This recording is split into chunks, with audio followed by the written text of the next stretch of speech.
doctora Lorena, queremos agradecer su disponibilidad y amabilidad para realizar esta videoentrevista. Eh, Quiero presentar nuestro grupo. Inicialmente está María Janet Romero, está Geobel Serén y, y está Andrés Calderón.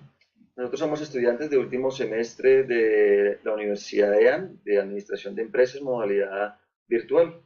Estamos en la materia de herramientas de gestión. Esta materia se centra básicamente en el mentoring, en el coaching y en el empowerment. Quisiéramos conocer su experiencia en el sector del mentoring y saber las características, las finalidades, las metas que se buscan con esta metodología.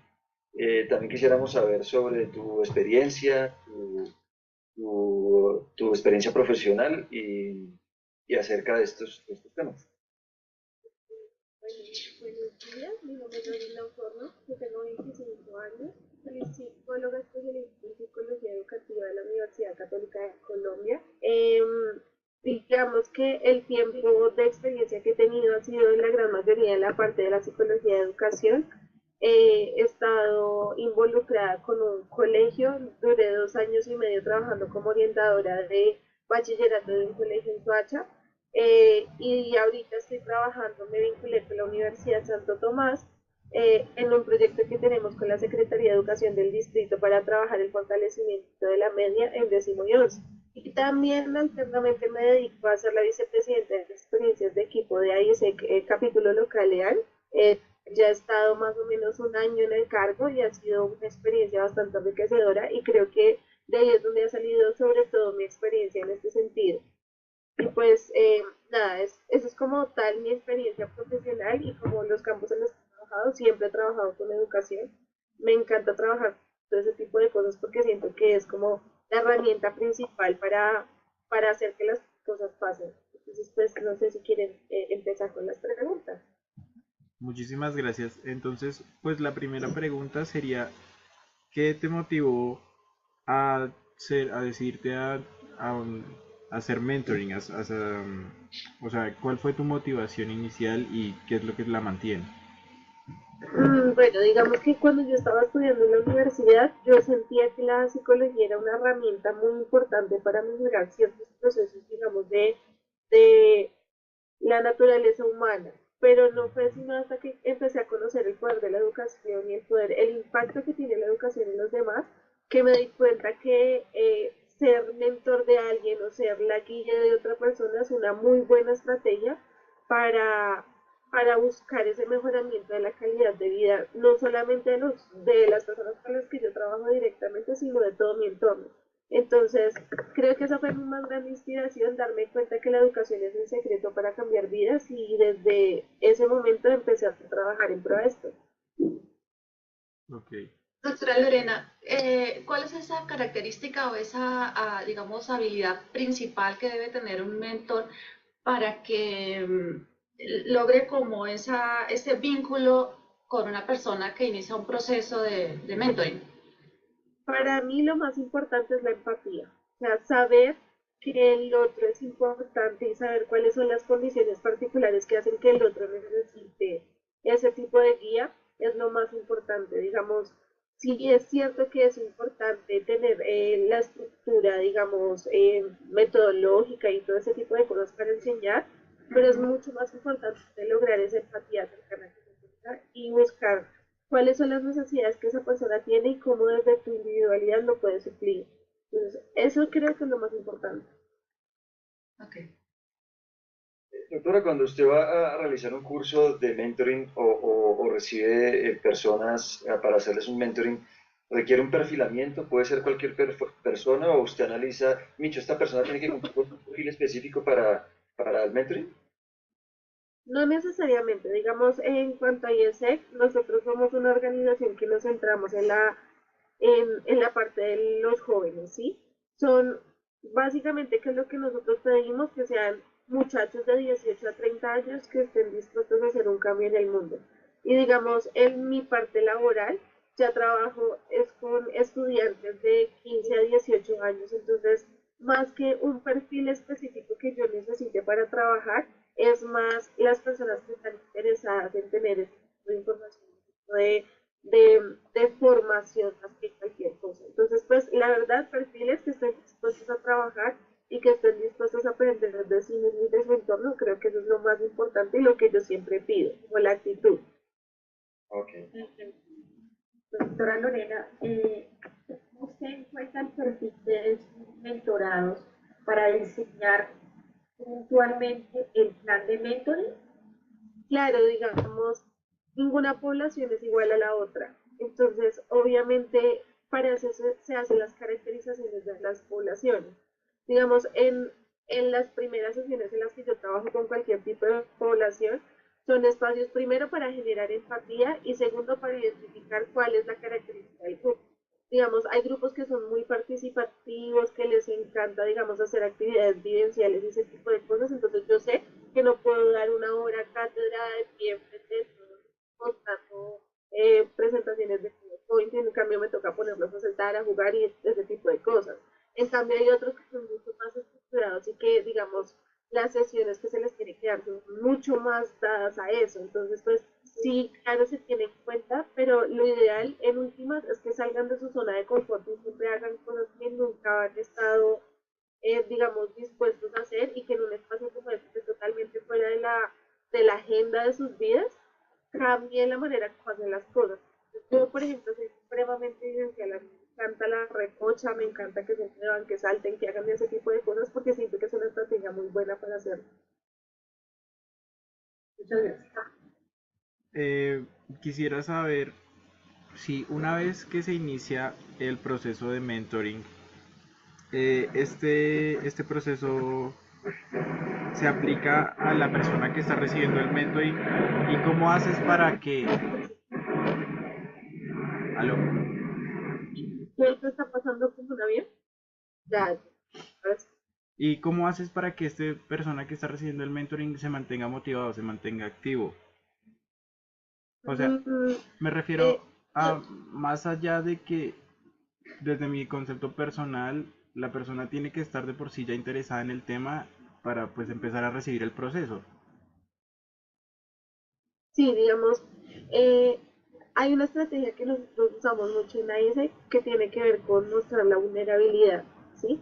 Cuando yo quiero, digamos, cuando yo quiero algo de alguien en términos de motivación y ese tipo de cosas, yo tengo que mostrar que muchas veces no es fácil, digamos, recibir un proceso donde realmente te están destruyendo todos tus paradigmas y te están formulando otras nuevas formas de pensar el mundo.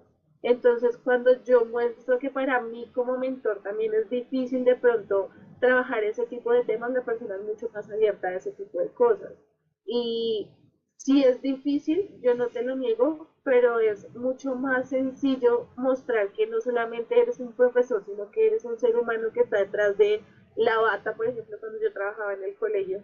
Yo les mostraba realmente qué es un ser humano integral, aparte de la profesión, aparte de la especialización y el trabajo.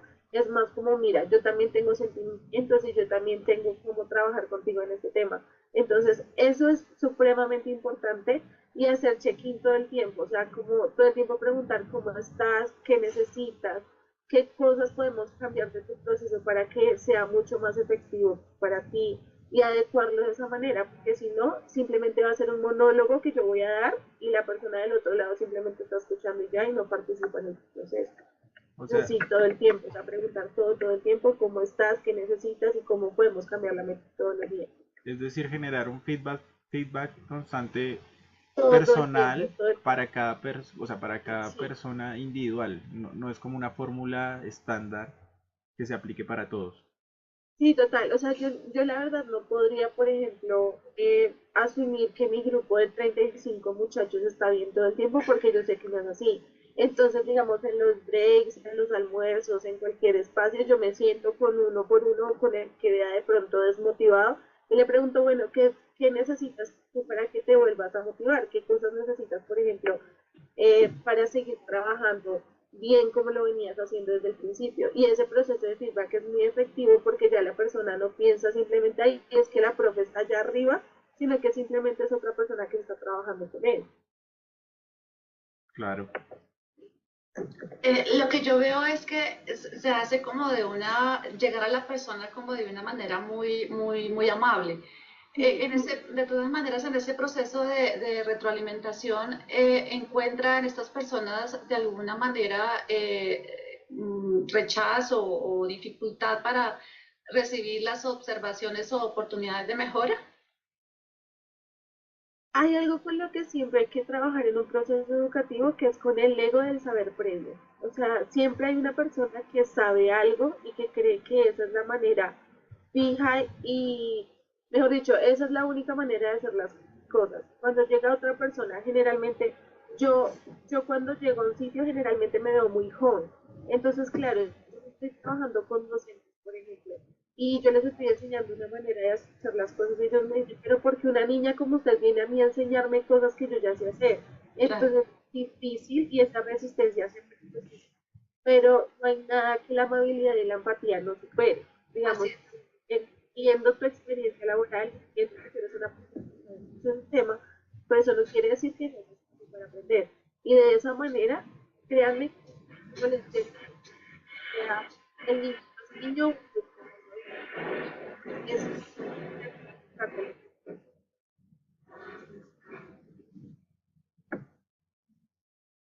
Lo siento, es que vivo cerca del aeropuerto. no, no sé. Doctora, una vez que finaliza un proceso, ¿usted cómo sabe que fue exitoso este proceso? ¿Mediante qué objetivos o cómo sabes que se cumplieron las metas del proceso de mentoring? Es importante lo que tú mismo decías, plantear objetivos desde el principio. O sea, no simplemente hacer un espacio de educación por hacerlo, sino esto primero tiene una evaluación de las necesidades de la población. O sea, siempre hay una evaluación de qué es lo que esa población necesita aprender. Y a partir de esa evaluación se hacen los objetivos. Y al final, ¿qué es lo que se evalúa en las conclusiones? El cumplimiento de esos objetivos, sea a través de una evaluación cuantitativa, una evaluación cualitativa o simplemente la evidencia física de que esa persona ha cambiado la manera como se comunica, si es en el caso, por ejemplo, de comunicación asertiva. Si yo me doy cuenta que la persona ha tenido un cambio en cuanto a cómo se comunica con los demás, ahí es cuando estoy viendo que me funcionó, se cumplió. Pero para eso es supremamente importante que desde el principio se establezca un objetivo teniendo en cuenta cuáles son las necesidades de la población. Porque si es por dar educación, por darla, pues nunca vamos a poder evaluar cuál es el resultado. ¿Sí me va a entender? Sí, claro, sí, sí. Bueno, doctora Lorena, quería saber del total de mentores, de mentorados que ha tenido en estos años de experiencia, ¿qué porcentaje, qué nivel considera que ha logrado establecer relaciones a largo plazo con estos mentorados? ¿Hay alguno de ellos que le haya enseñado algo que de pronto nos pueda aportar a nosotros en nuestro proceso de formación?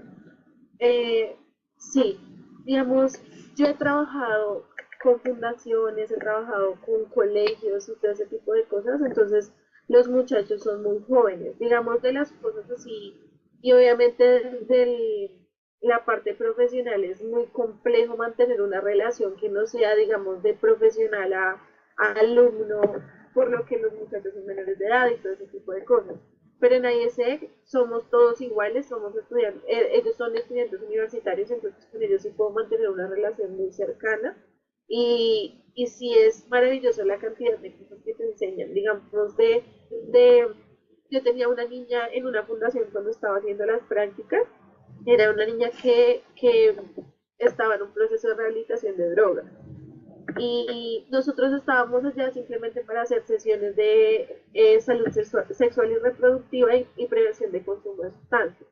Estábamos allá y nosotros simplemente pedimos el favor de que nos hicieran, que nos escribieran su historia de vida en una hoja. Y ella se me acercó una niña de 11 12 años y ella me decía, profe, yo no sé escribir. Y, y yo le decía que porque ella no sabía escribir, y ella me decía, pues es que mi mamá se dedicó toda la vida a mandarme a trabajar en lo que ella trabajaba. Y la mamá era trabajadora sexual. O sea, la niña, en lugar de aprender a escribir, lo que hizo fue aprender a trabajar en el oficio de su mamá. Entonces, con ella yo trabajaba, sí, obviamente teníamos que trabajar toda la parte de salud sexual y reproductiva, pero también trabajaba, yo le enseñé a ella como, bueno, vamos a aprender a escribir, con las vocales, con la M, con la A, todo ese tipo de cosas.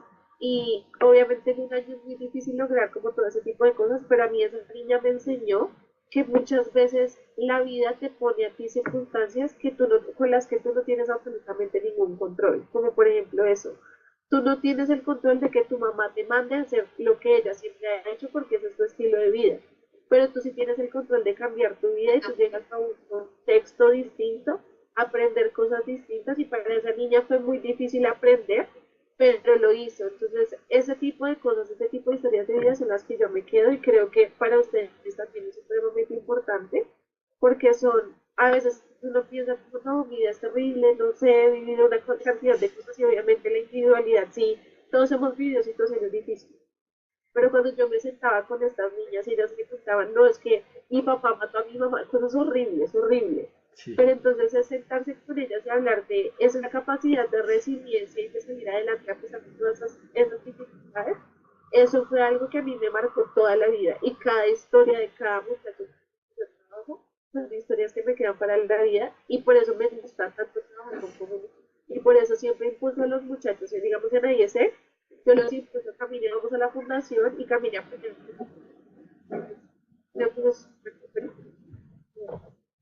Y la formación académica es importante, pero también la formación como persona es mucho más vital. Muchas gracias.